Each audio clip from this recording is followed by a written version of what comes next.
LCBN television broadcasts 24/7 on UK Freeview Channel 271, Roku TV, Amazon Fire TV, Android TV, Apple TV, Google TV, See Love World, LCBNTV.com, LifeComTV.com.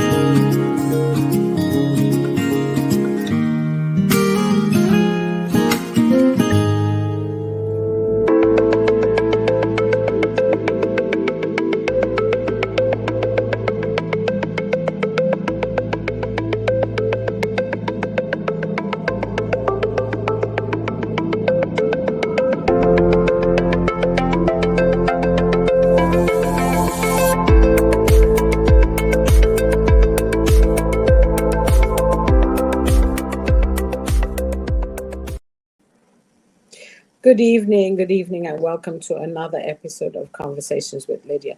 Today we have a guest all the way from Australia. I'm sure you're wondering, wow, how did that happen? I've got a lady who works and lives in Australia, so she is an expert in some way of breast cancer. So we're going to talk about breast cancer. We're going to talk about symptoms. We're going to talk about treatment. We're going to talk about what happens when somebody gets that news. Please help me welcome Benita. Hello, Lydia. Thank you so much for having me in your show. I'm very excited. Thank you. Very excited to be in this program. Thank you for the opportunity. You're welcome. I know we had to do a bit of juggling with time, and so it actually took a little while just to figure out when was a good time. Yeah. Australia is how many hours behind the UK? So in summer we're 11 hours not behind. We're actually ahead of you guys. Oh, 11 okay, hours yes, ahead. you celebrate New Year before we do. Yeah. In winter we're 11 hours, in summer we're 10 hours. Okay. So ahead. What made you move to Australia? It's marriage. Australia wasn't one of my options, but my husband happened to come here to study. He loved it. He stayed. We got married and I moved, and I haven't regretted it. I actually love Australia. It's a good country. Great. Yeah. Great. Each time I think of Australia, I think of how many hours I have to be on the That's plane. what everyone thinks about. My family, they don't want to come. They keep saying it's too far. It's too far. It is at the other end of the world. Yeah. It is, down under, as they say. Yes. So, yeah. How long have you been in Australia? How long have you? I've been in Australia for 11 years and a bit. So I'm actually going on 12 years. Yeah. So you're a real Aussie now. Do you spend? Yes, in paper. But culturally, you're still. So no Barbies and shorts and beer drinking. No, just in paper. A little bit up there, the good ones. Yeah, a little bit up there, a little bit of Nigeria. So I'm kind of a good mix of both cultures now. Yeah. And do you have children? I do. I have two beautiful girls, 5 and 2. Are they more Australian than you? Oh yes, they are. They are more Australians, but we're trying to also make sure that they understand our culture, where we come from. They need to understand. It's very important to us for them to understand that we came from somewhere, and the culture, the language, the people, the good ones. Yeah. So we're intentionally creating a balance between the two cultures, and to give them identity, make sure they haven't lost their identity. Yeah. I mean, what you're talking about is I think quite a difficult balance if you've got, growing up with a completely different culture, and then you move to a country where you are a minority. And I think our children tend to struggle a bit because they want to be like everybody else, and we're pulling them to the other side saying, no, you're not like everybody else. You're different. So it's always a challenge to bring a balance, a good balance between Exactly. I keeping. think it really depends on if you're open to learn Mhm, and be intentional about it, and start from when they're little, to mhm, just teach them this is who you are and you're beautiful, and embrace every part of you. Embrace mhm, this culture here because this is where you spend the rest of your life. mhm, Also, who you are is beautiful. And when they see mommy and daddy embracing that culture mhm, confidently, mhm. and the hair is like a major part of it. Yes, yes, And yeah. before I started having babies, I decided that I wasn't going to put anything on my hair.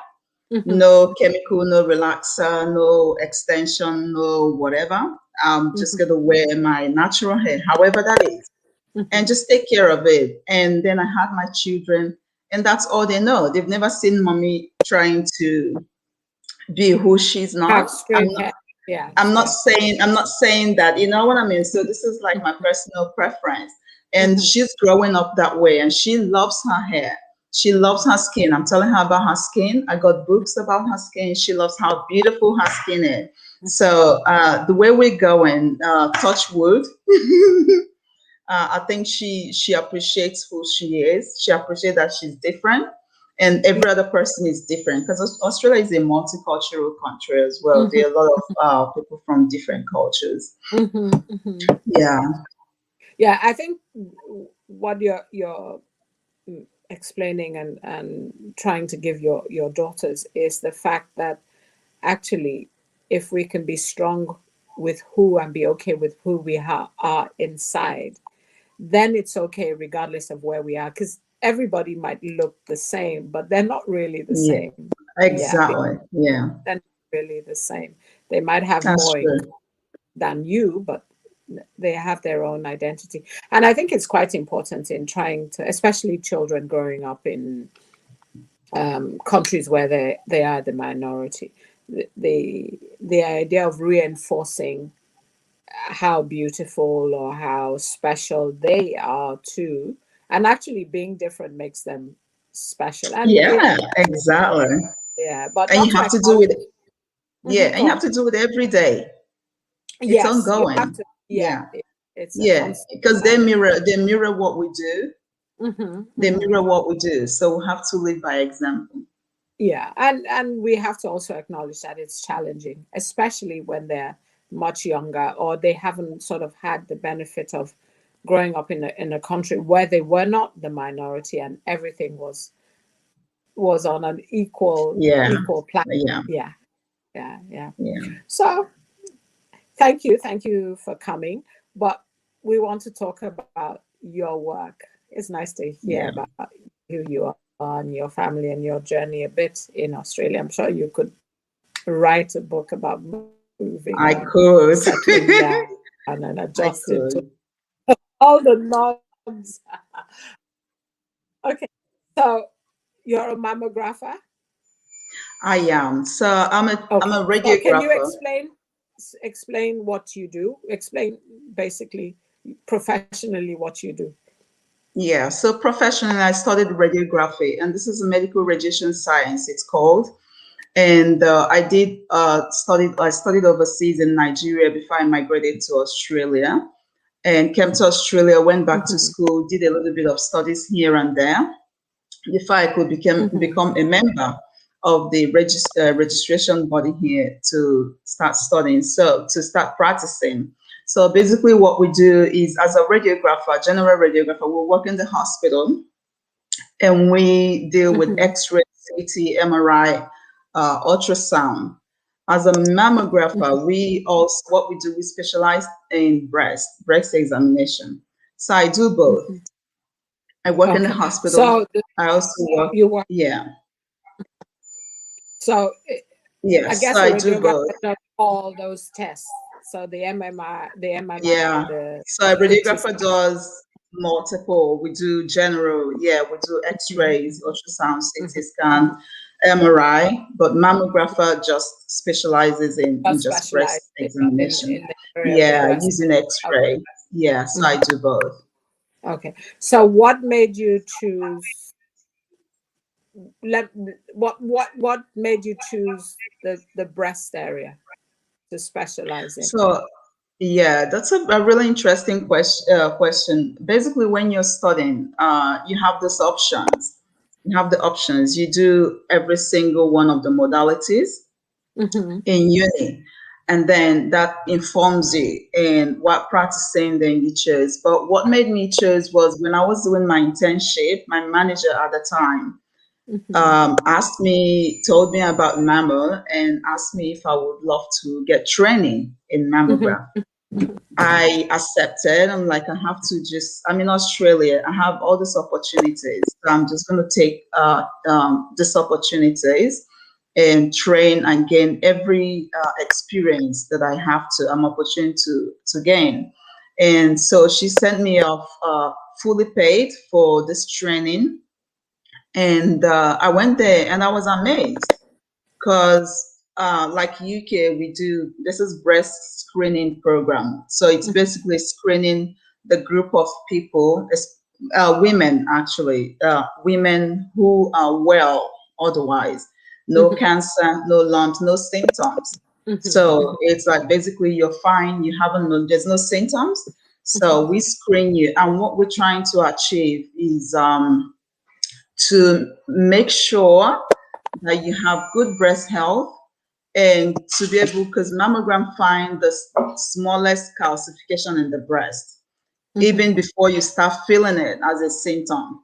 So I Oh, went there for the training and I loved it. And while I was doing my training, the only thing that I could think of was Nigeria. okay. Yeah, that's the only thing I could think of. I said, we need this. We need this screening, and it's free.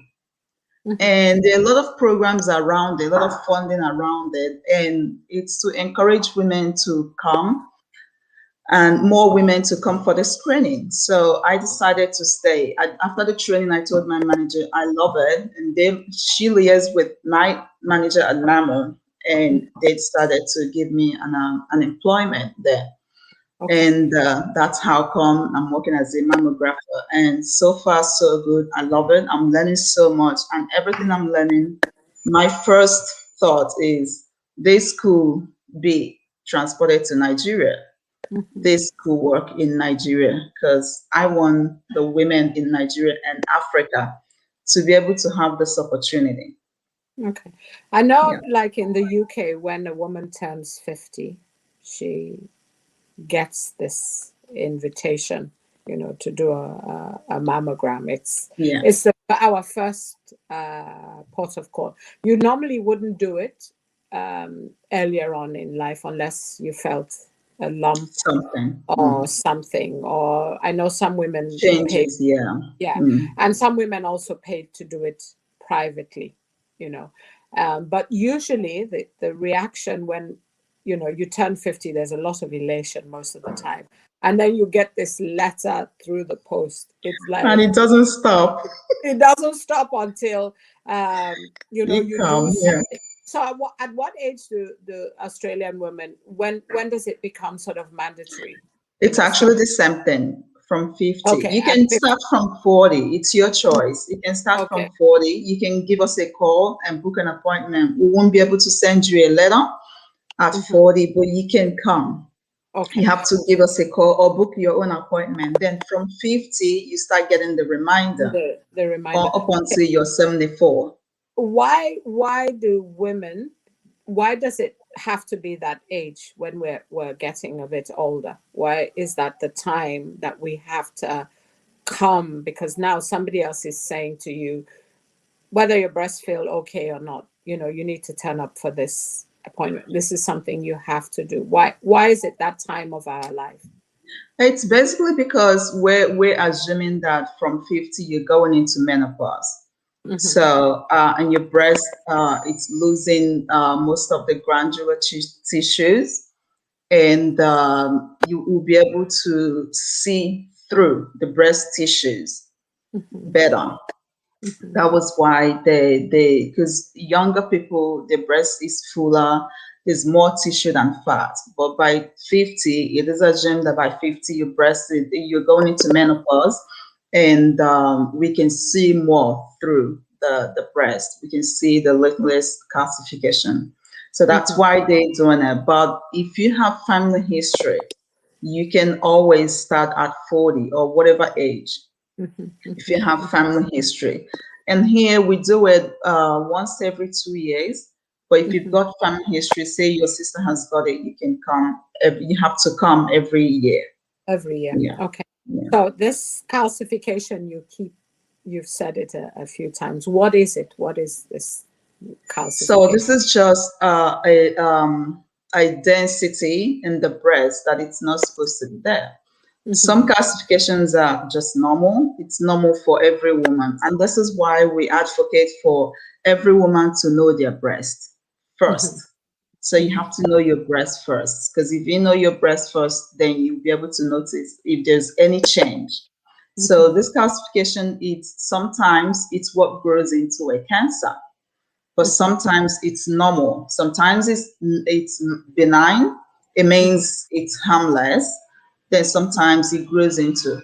So what we do when we pick up this calcification, we'll call those women to come back for further tests. So we do biopsies, we do ultrasound, just to make sure that this calcification it's harmless. And the beauty of mammogram is it picks up, like I said, the minute, the very small, because you can see it, it's there. It's very little, but it's different density, so you know there's something there. Okay. And what other changes would a woman notice? Because what you're explaining is somebody actually going for a routine mammogram at 40, between 40 and 50, or somebody who has family history, not somebody necessarily who felt their breast and thought it looked or felt different. Yeah. So because I've heard of people just going in for a routine test, and this is there. And I think that's the scary thing, when we get that letter that comes through and says, and then your brain is like telling you what it is something. There are other changes. Like I said, the only way to notice these changes, because sometimes these changes are not quite obvious. They're not very obvious. Sometimes they come in very subtle, and by the time they become very obvious, they must have advanced, because some cancers are very more aggressive than the others. So the changes to look out for, first of all, know your breast, know what it feels like. No, because some people have lumps. So I could say lump. That's the first thing people say. They could say changes, feel lump. Some people have more lumpier breast. So lump might not be an issue for me, but it might be for you. So if I know my breast firsthand, and I know that usually I don't get lump, I don't have lumpy breast. Because some people, like I said, when you're less than 50, some people have very lumpy breast. So, and during period, they might feel pain and all that. And it's like, it comes and goes. But if you feel lump that doesn't move, that it's hard, a hard lump, it doesn't move when you press it. And it doesn't go. It's not like after your period, it goes away. It doesn't go away. That's one symptom. And it doesn't necessarily need to be painful, but it just feels hard. It doesn't necessarily need to be painful. It feels hard. It doesn't move around. Number two, nipple discharge. Again, it could be normal for some people to have nipple discharge. So if it's not normal for you and suddenly you started noticing nipple discharge, it could be creamy, it could be blood. That's a sign. That's something. There's changes in your breast. It might not be a sign for cancer, but it's worth investigating. Yeah. And there could also be dimpling. So you touch your breast, it feels different. There could also be pain or rashes, just different. They're different things, and they're different for each woman. So the best thing I am advising everyone is to know your breast first. So when you notice these changes, but what I've heard from most of my clients, they feel lump.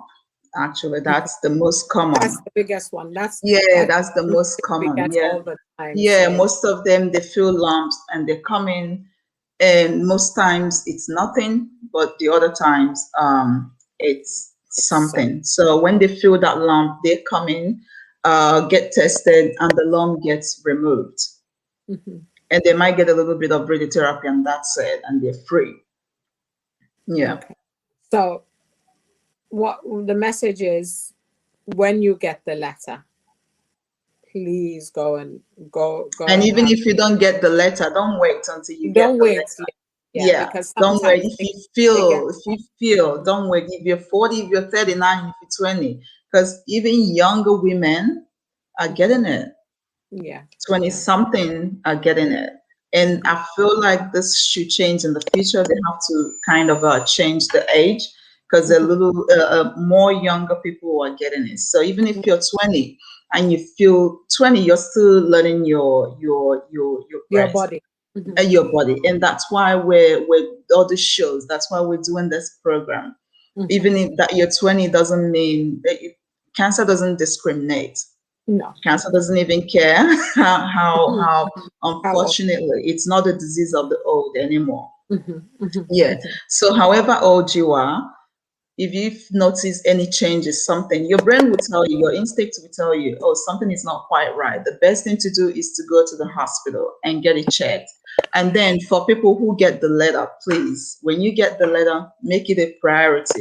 You have to go. There's a reason why we keep hassling them. We keep sending them letters. We keep calling Yes. them. Yeah. We keep hassling them until they come on. So get the letter. The first thing, please don't mind the pain, because some people, most of my clients, they say it's painful. But the question I ask them, yes, it's uncomfortable, but cancer is more uncomfortable Yeah. and cancer is more painful. Yeah. So the message is, please be aware of your breasts. Yeah. You feel, regardless of your age, if you're not, you don't feel comfortable, you're on, you feel something is not right, please go to your doctor and Yeah. insist it's Please investigated. advocate for yourself. Yes, Yeah. because that's very, I'm glad that you said that, because some doctors will say, oh, I'm sure it's not cancer, you're too young. Yeah. There's still Absolutely. some doctors that believe that. Yeah. So insist is the word. Yeah. And it happens also to men. So we're not just having a woman conversation here. Yeah. Because I have heard and have known of men who've had breast cancer. So please talk a little bit about that, because a man watching, or his wife might be watching, and he feels, oh, Yeah. it's a woman only subject, because we Yeah. hear a lot. Because more, Yeah. yeah. Mhm. So the reason why it feels like that is because a lot more women get it because we have breasts. We are we are the main Yeah, because we breast have the carriers, but hormone. men Yeah, do have we breast. have They do have yeah. breasts. But men do get it. Yes, Mhm. men do get it, and it's even worse for them because there's no program for them to get Mhm. screened.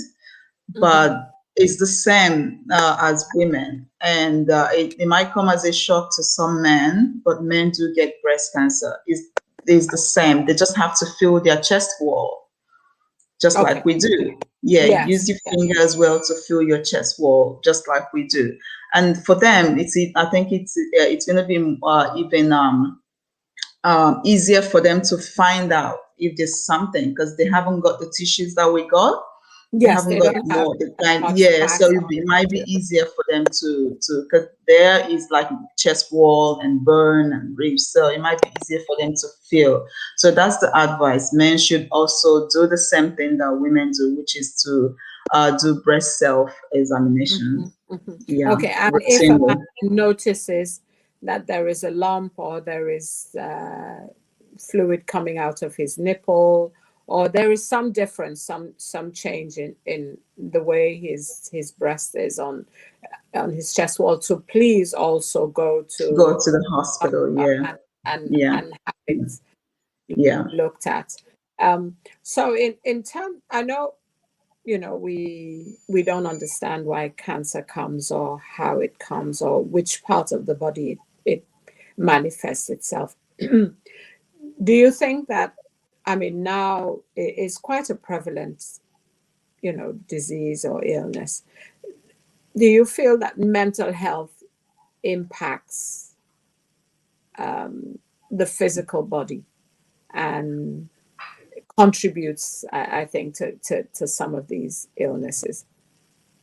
Oh, 100%. There's actually been a few researches here and there just to correlate mental health and diseases.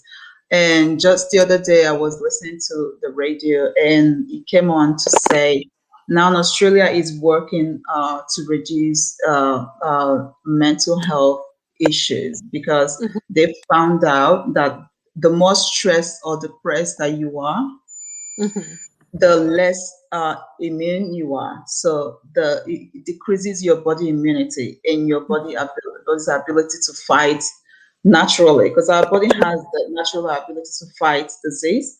So mhm, it does this decrease it, and the more health issues that you get in life.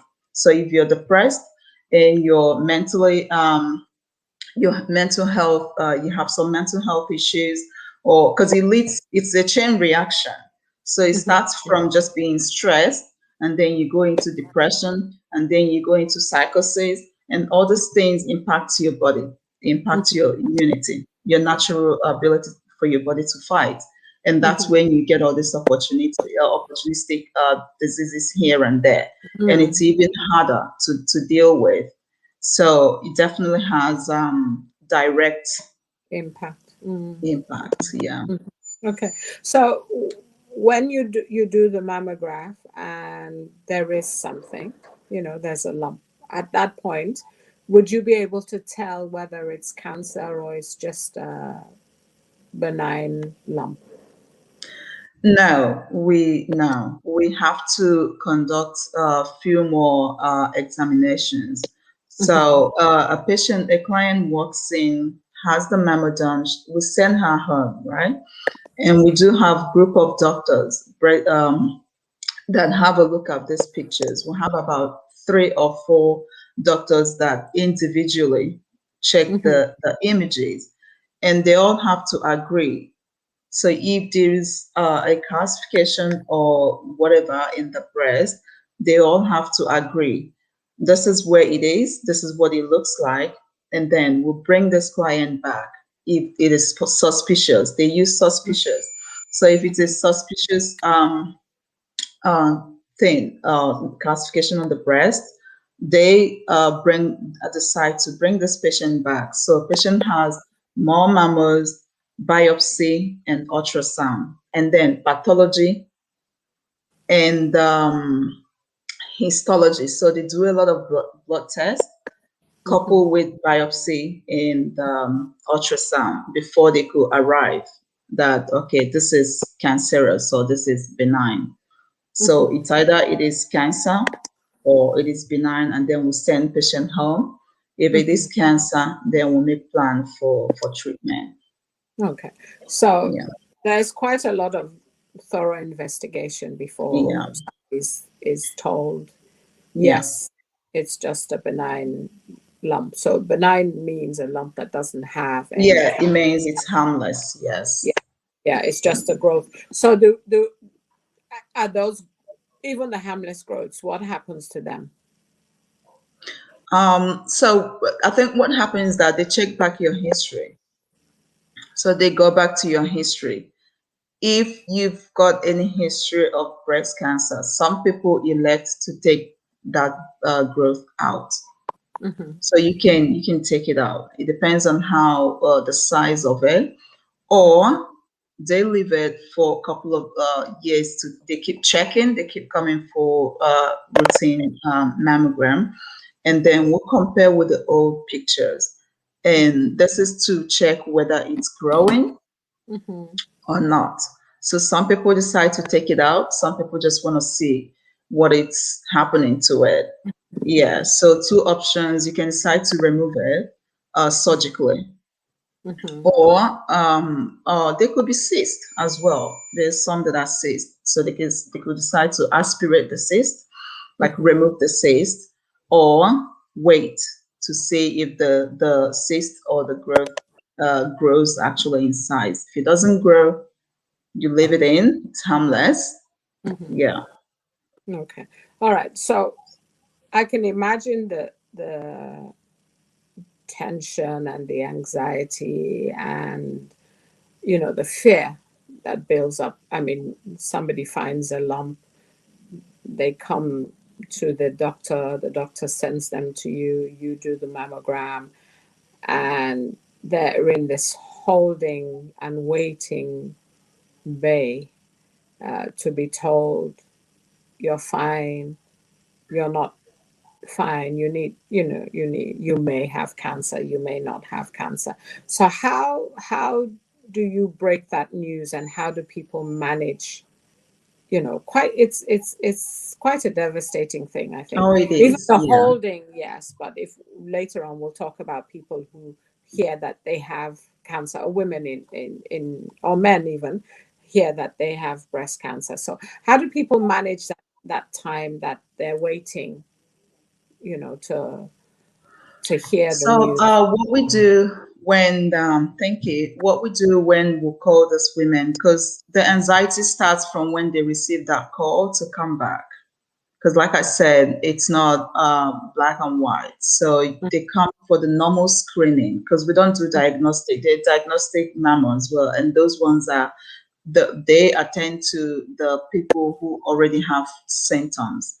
Mm-hmm, So mm-hmm, we do screening mammogram, and screening is for normal, let's say just people who have nothing, no symptoms, who have no idea that they otherwise they're fine. mm-hmm, So when they come for the initial screening and they go home, then our doctors have a look, and this something, the anxiety starts from when they receive that call to come back. mm-hmm, And mm-hmm, because we're not able to tell them, oh, come back because we found blah, blah, blah, we can't tell them that because we don't know. So the anxiety builds up because they don't know. We don't tell them because we don't know. We don't want to give them false information. So mm-hmm, they come in. So what we do is we have nurses who are trained to handle, take care of their psychological needs.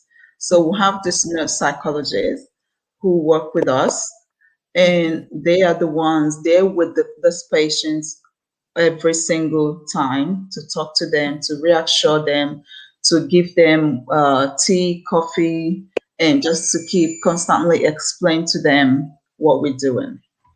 okay. Does it help? I would say that it helps. It helps them, and then they, because it's like some people it takes the whole day Yeah. on a clinic days. Yeah, it takes the whole day, and because they're coming in and out of the examination room, they're going from mammo room to ultrasound room to biopsy Mm-hmm, before they could finally go, and the doctors are constantly checking. So it mm-hmm, is a nerve wracking, and the worst thing is we don't know what to tell them mm-hmm, until we'll finally make that conclusion to tell them, okay, this is what it is, this is not what it is.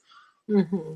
Yeah, And when somebody is told, I can imagine they're elated when they're told, it's benign, it's just a cyst, we can yeah. remove, or we can check it out. But when they're now told that, no, this is cancer, you know, how how how do people sort of digest that kind of news? As you can imagine, it's a very hard news because an average woman believes that cancer is not, they're not going to get cancer, you know? Mm-hmm. So that news, it's never easy. But like I said, the program, we do have psychosocial support, psychological support for them that work with them all through the experience up Mm-hmm. until that news it's broken to them. And they Mm-hmm. also have family support. So you have to come with a family member, and the nurses are also there to break this news. It's Mm-hmm. never easy, but the good thing about breast screen is most times they find this cancers at early stage. Mm-hmm. Not that it helps, but it does help with treatment. So if you're told that you got cancer, but it's only stage one or stage two, Mm-hmm. that's kind of a consolation. Okay, and then they explain to them, it's kind of a consolation. Okay, even though you got this cancer, but the treatment journey might not be as bad as you've imagined it to be. And that this is for the women that their cancers are found early enough. Yeah, which is the main purpose of the screening program, to be able to find, because we don't know who's going to get this cancer, but we want to find this cancer early. Okay. Yeah. Okay. So do you find that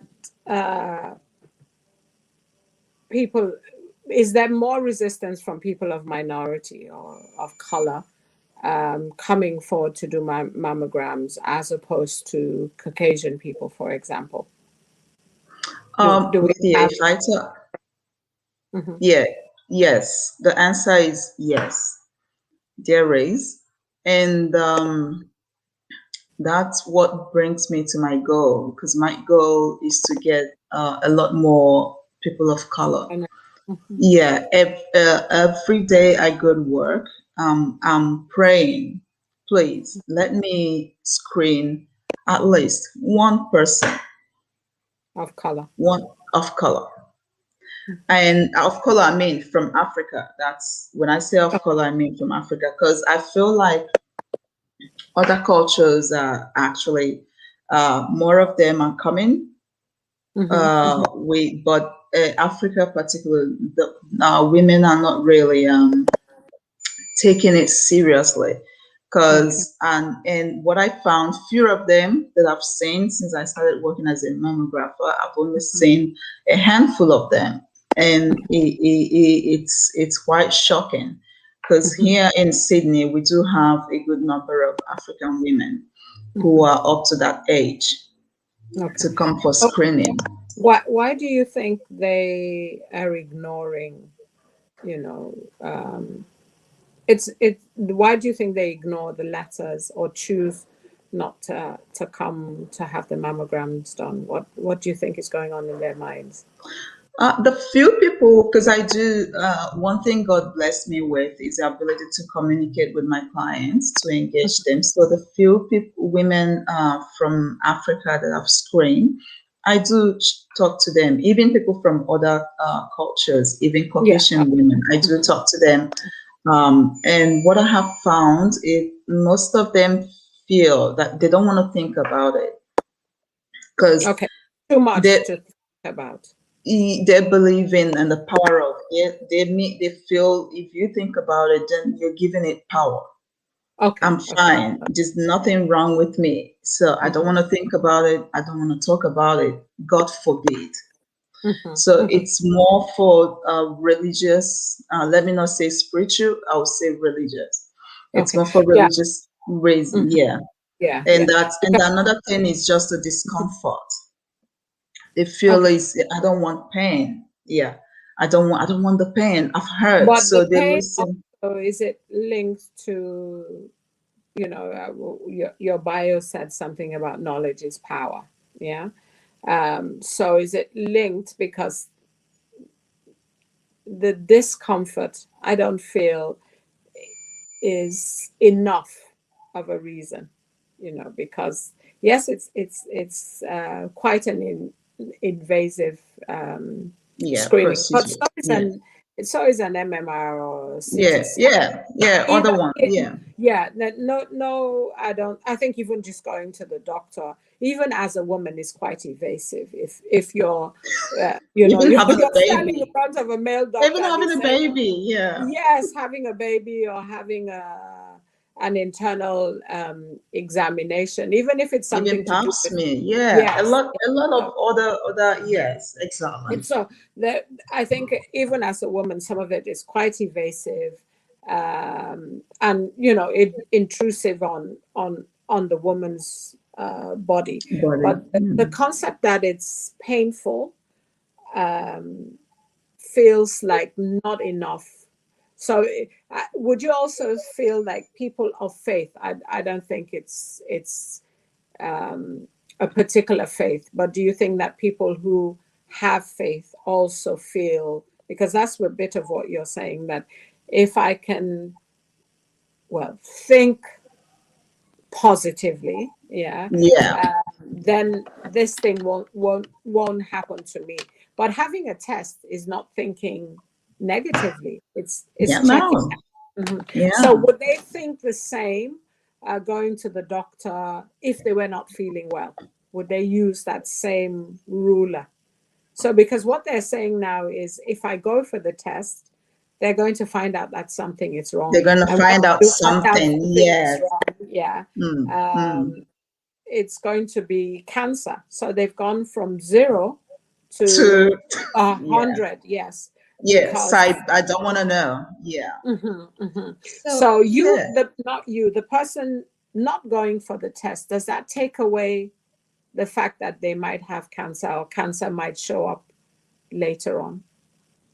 No, my favorite line to my clients is cancer does not discriminate. Discriminate, yeah. Cancer doesn't care if you're white, because I Mm-hmm. know back in the day, some of our people of color believe it's a Caucasian women disease, Mm-hmm. Mm-hmm. but it's not.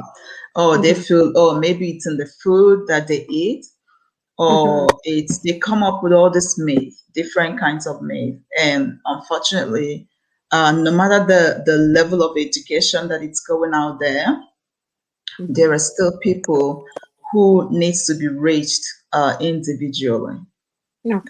to because they kind of not open minded Mm-hmm. to learn that cancer doesn't care whether Mm-hmm. you believe in it or you Or you doesn't. don't, and Yeah. it doesn't,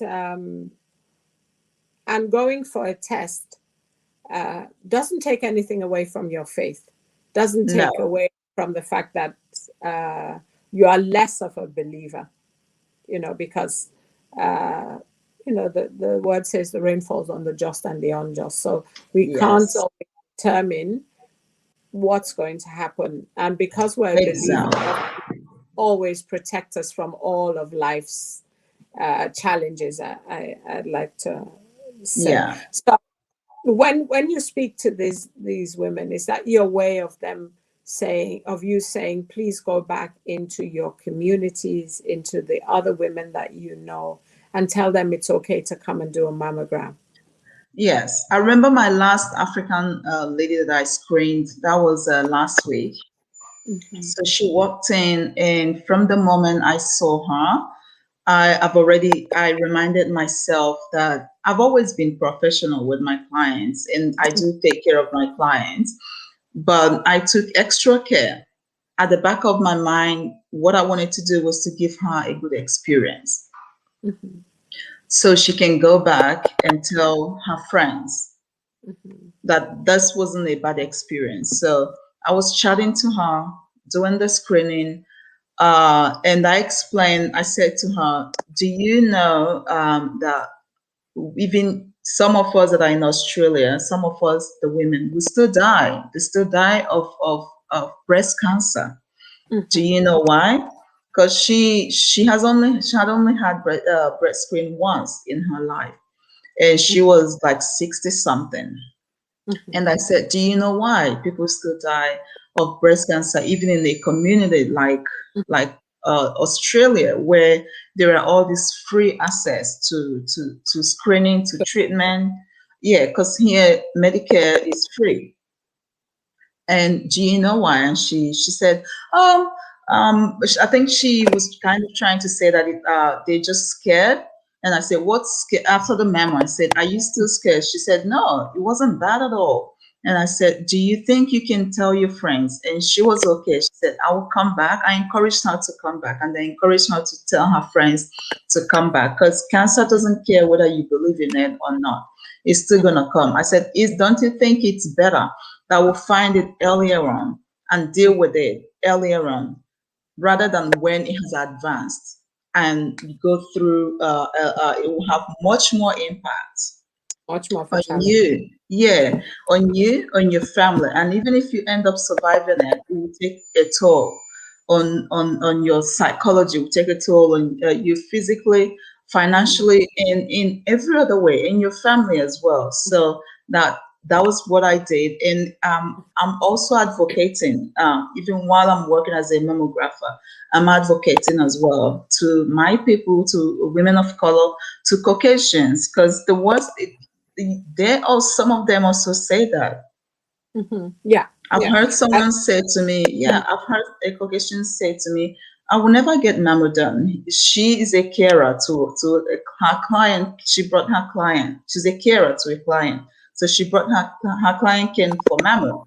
And she was mhm. discussing in front of her client how she wasn't going to ever get it. So it's everywhere, you know. It's So everywhere. that's Mhm. our goal. Yeah, So what you're saying is having a mammogram is actually a preventative thing. Apart it from the fact is. you will know you don't have the disease or the illness, but it will prevent you if people have a lump and it is cancerous. It's caught early. Your survival Yeah, rate is much, much higher, your recovery, and then you can go on to live a you full can go life. on to your life. Yes, Yeah. yes, So I see you've started this campaign, I have. yes, quite boldly to challenge women of color in Australia to having tests to preventing them. But you do want to do something in your country of origin. Do you want to talk a little bit about that? Yes. So, as you know, Miss Uzo, my colleague who I'm working with, who is also in UK, she started. She's a radiographer and a mammographer too. We trained back home. That's we actually we trained together. We went to the Mm-hmm, same uni and we're in the same class. So she started her foundation, her charity, mm-hmm, and I did speak to her because my passion and her passion aligned with both our passion aligned, and I said, okay, how can we work together? And we came up with creating awareness amongst African women. We did a couple of webinars and programs here and there, targeting African women and just educating them on breast cancer awareness. But personally, I want to take it further. I want to take it beyond just breast cancer awareness. Because okay, let's say an African woman, you are aware now. You are aware of your breast. You are aware of breast cancer. Let's take it further back home. There are a lot of impacts. So, and my focus is on the woman who doesn't know and the mm-hmm, woman who knows. mm-hmm, So, if you know, that's great. That's a great start. But what have you? What services do you have access to? And do you know what to do? How to go about it? And again, the mental impact that this have, the psychological impact that it's unspeakable how these women are impacted psychologically because you don't know what the outcome, you don't know your prognosis, especially back home. You don't know your prognosis, so they're overwhelmed. Some of them are trying to hide it. Some of them don't want to speak up because of stigma. mm-hmm, Some of them don't want to feel like they're different. Why me? So this is where my focus is going. I want to bridge the gap because there's a lot of disparity mm-hmm, between the women in developed country and the women in developing country. How breast cancer affects us, they're different, and it doesn't mean that the incident rate is higher in Africa because it's mm-hmm, not higher in Africa, but the mortality rate, which is the death rate, it's higher in Africa. So more, excuse me, so more women survive in developed country, and there's a reason why. mm-hmm, So my research is focusing on why are more women surviving or more people surviving breast cancer in the developed countries, and mm-hmm, why are less people surviving in the developing countries. And what I found out, which World Health Organization, they've brought out this new global breast cancer initiatives, and they also found out that more people are losing their life to breast cancer in countries like Africa and other developing countries. And the reason is the common reason, it's mm-hmm, late presentation to the hospital. So, and the thing is, the woman that knows her breast, that knows that there are changes in my breast, but she's scared. She can't go to the hospital. She's praying it out. She's taking alternative treatment because she doesn't want people to know. She hasn't presented to the hospital, even though she knows. So this woman's problem is not awareness. She knows, but there's not enough support. It could be financial. It could be that, oh, I don't have enough money. If I go to the hospital, they will quote ridiculous amount of money, and I don't have it. So they're avoiding presenting. But the unfortunate thing is you can avoid presenting early, but you're still going to present. When it gets when you cannot bear it anymore, you'll still present to the hospital. And by then, you've presented late. The cancer has advanced. It's advanced, it's a lot more difficult to treat. And there are a lot more procedures that are treatment options that are involved now. You have to go through chemotherapy, you have to go surgery. Some people go through double mastectomy. And some people, a lot of them, they lose their breast, both of them, because it has spread everywhere. So you still end up with, so my goal is to help the African woman or the African people to present early. So, we're creating awareness. So it's beyond knowing about breast cancer and it could affect you. It's encouraging them to go to the hospital, present early for early diagnosis and early detection and complete treatment. And how do I want to do this? Because it's like someone doesn't have money and you're encouraging them. It's going to be hard. They can't do it. They don't have the money. They don't have the resources. So, so my goal is to partner with breast treatment centers breast cancer treatment centers in Nigeria and just offer them my research. This is what I have come up with. How do you think we can work together to help these women from the time they walk in for screening? A woman from the time they walk in for screening, because most of them, I spoke to one of them on the phone the other day, and she said to me that 75 of their patients who walk in, from the time they walk into the hospital, they already got stage 3, stage 4 cancer.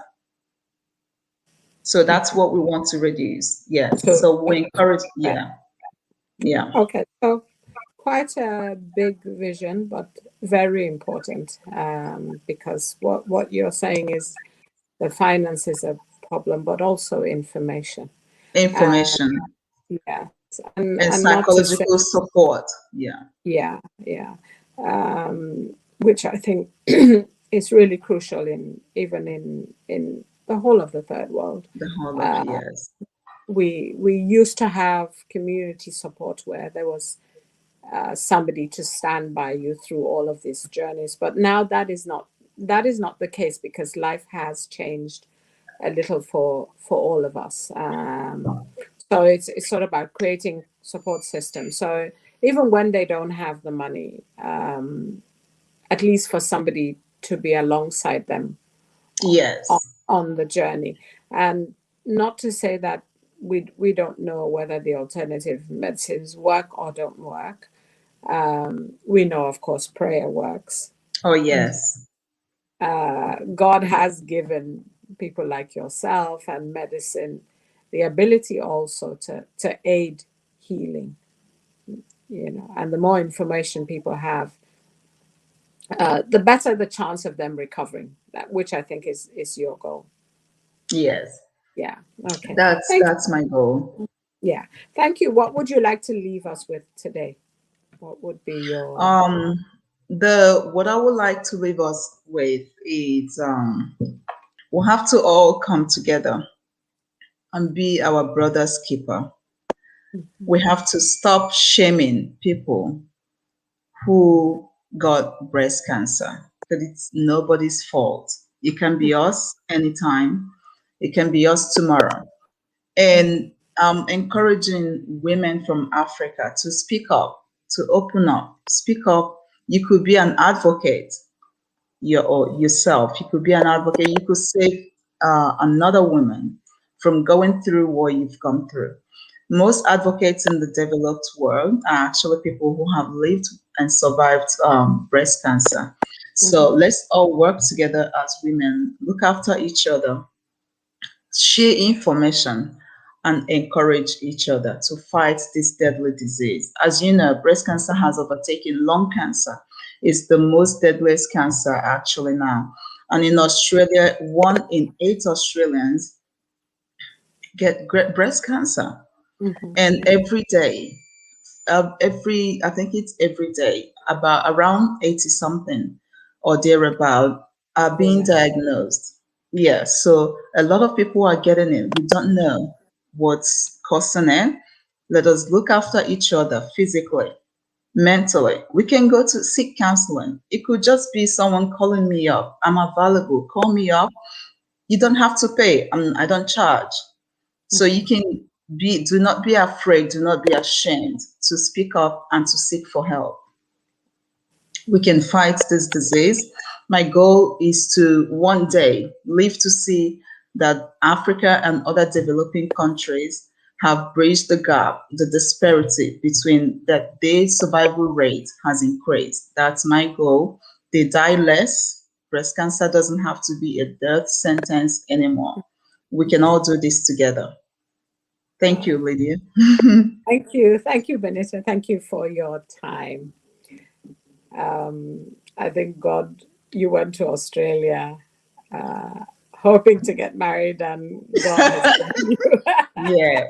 just to be a good wife and a mother, but God had a bigger Oh, plan. yes. I never knew I could get it. I didn't think about it at the time, but I'm happy, and God is leading me. It's a big passion, and I know that whatever we set our mind on and we pray about it, I know we can all reach and achieve. Yeah. All right. Thank you again. Thank you for your time. And Thank Australia seems a bit closer to me now. I'll put it on my travel list. Put it on your list. Yes, it's a beautiful country. You will love. You love it here. You might decide to move. You never know. Oh, that I'm not sure about. Yeah. Thank you for having me. You are And welcome. you're doing a great job. Thank you. Thank you. Thank All you. right. Bye-bye, Lydia. Bye-bye. God always has a plan. Moving to Australia, marrying a husband, having children, but God gave her a purpose, a work to do that. Thank you for watching. If you have any questions, please send them to my email, info@conversationswithlydia.com. Thank you for watching and listening, and I will see you next week.